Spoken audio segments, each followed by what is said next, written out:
today I'm going to show you how to trim your kids' fringe. Obviously it works on trimming anybody's fringe, your partner, your parents. I'm using Dylan, my youngest, he's 4, to demonstrate. Obviously you might be wanting to know how to do the whole haircut. We might get to that if we're here for another few weeks, but for now we're just going to start with the fringe. Best thing to do is to perhaps do it in the morning or when your kid's not too tired. Their hair needs to be wet, so potentially after a shower, or just damp the fringe down, because I assume you haven't got a cutting gown, so potentially you might just want to have them sat in their pants, so you would want to get them in the shower or the bath afterwards to take away any hair that's dropped down on their lap. Right, let's show you how to do it. This is Dylan. He is ready to have his hair trimmed. Hi Dylan. I'm 4. He's 4. He's being a very good model for us today.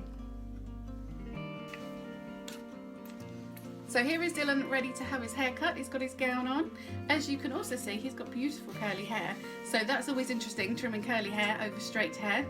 To start with, I'm just going to say that I am going to be using potentially what you might have in quarantine, as in not hairdresser scissors, not a comb. I'm going to use a Denman brush and I'm going to use some nail scissors. So using the tools that probably you've got yourself at home. Ready. So we're going to cut Dylan's hair when it's wet, so I'm going to spray it down with some water in a second. And before we start, we're going to check how much we're going to cut off when it's dry, because if I wet it down and pull it and put tension in it, it's obviously going to make it longer, and then I could potentially cut too much off, bringing it up way too short. So we're going to have a little look now how much we need to cut off before we wet it, before we cut it. So Dylan, I'm just going to brush your hair. So I'm literally just going to trim off those ends just to get it out of Dylan's eyes. So we want the hair to blend into the rest, so I'm going to cut it straight and then I'm going to curve it around the edges around here, because I want to keep all this length around there to keep it super cute.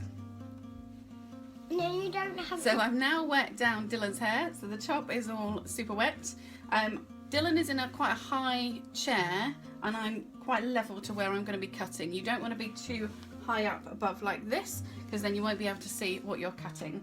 Now it's very wet, so I'm going to comb it down and I'm going to put my fingers in scissor fingers, and the key thing is that Dylan's going to close his eyes but have his chin up so that you can see where you're cutting to. Okay, so you close your eyes, pop it. Well done. So pick up all of your hair. That's it, well done. And we just want to cut off a tiny little bit. It cuts more easily if it's wet.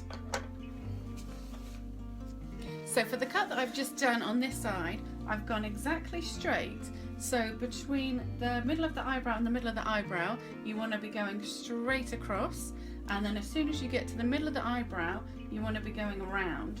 So either you're doing your daughter's hair and she's got long hair, and you want to curve it until you run out of fringe, in which case tuck that bit behind and just work on the fringe, or like Dylan, the fringe blends in to the rest of the hair.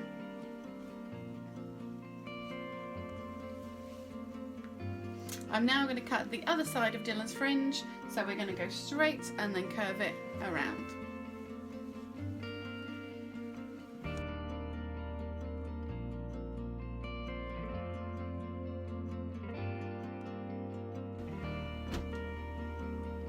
So there are a few top tips on how to trim fringes.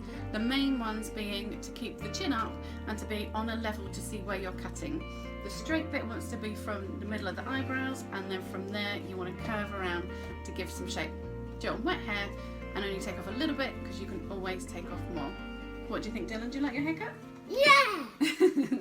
Thanks for watching, and we'll see you soon.